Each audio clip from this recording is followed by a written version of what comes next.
in the Courtyard. Are you having fun? Is there a yes or no? Okay, well, look live. So I just want to introduce myself. I'm Miss Dixie. I teach the Shakespeare elective here at the high school. Thank you. I appreciate that. Thank you. This program is completely page to stage. That means we put everything on its feet. Today we're going to be performing without microphones, so we're going to be using our full voices. So we really need this courtyard to get as quiet as possible so that you can hear William Shakespeare's words. Today our excerpts that we're reading are from William Shakespeare's Hamlet. So we really appreciate your time and we hope that you enjoy our performance.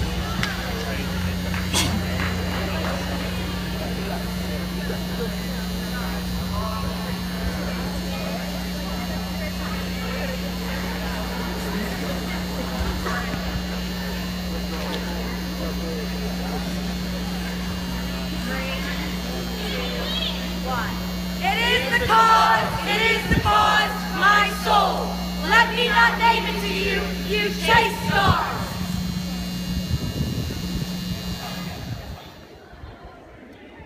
To be or not to be, that is the question.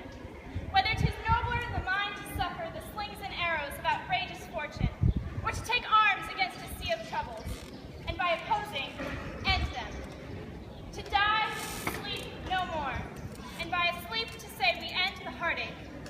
To die, to sleep perchance to dream.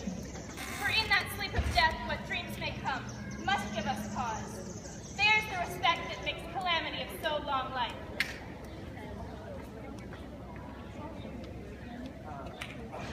O all you hosts of heaven, O word, what else?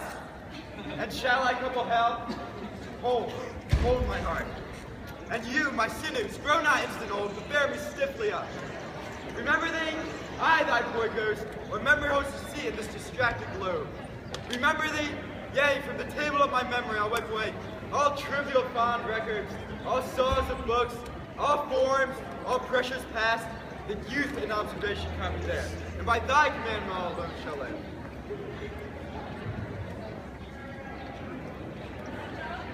Look here, upon this picture and on this, the counterfeit presentment of two brothers.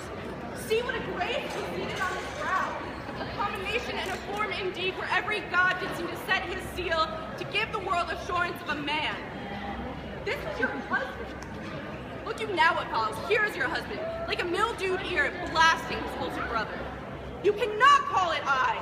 You cannot call it love.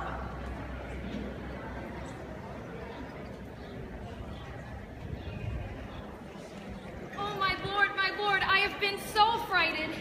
My lord, as I was sewing in my closet, Lord Hamlet with his doublet all unbraced, no hat upon his head, his stockings foul, ungartered and down gagged to his ankle, pale as his shirt, his knees knocking each other, and with a look so piteous in purport, as if he had been loosed out of hell to speak of horror as he comes before me. He took me by the wrist and held hard. Now might I do it, Pat. Now he's praying, and now I'll do it. And so he goes to heaven. And so am I then revenged? No. Up sword and know thou a more horrid occasion. When he is drunk asleep, or in his rage, or in the incestuous pleasure of his bed. At gaming, swearing, or of some act that has no relish of salvation in it, then trip him, that his heels may kick at heaven, and his soul may be as damned and as black as hell, whereto it goes. Oh, what a rogue and peasant slave am I! Is it not monstrous that this player here, but in a fiction, in a dream of passion, could force a soul to his own conceit? Yet I, a dull and muddy metal rascal, peak like a John's a dream, unpregnated of my cause, and can say nothing. No, not for a king upon whose property and most dear life a damned defeat was made. Am I a coward? Why, what an ass am I? This is most brave, that I, the son of a dear father, murdered, prompted to my revenge by heaven and hell, must like a whore unpack my heart with words and fall a cursing like a very drab stallion, oh fie upon it, foe, about my brains.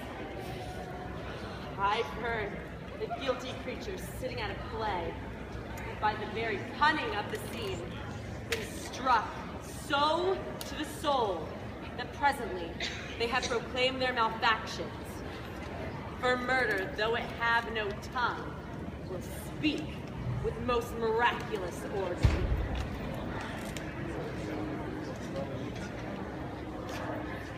This, above all, to thine own self be true, and it must follow as the night the day. Thou canst not then be false to any man.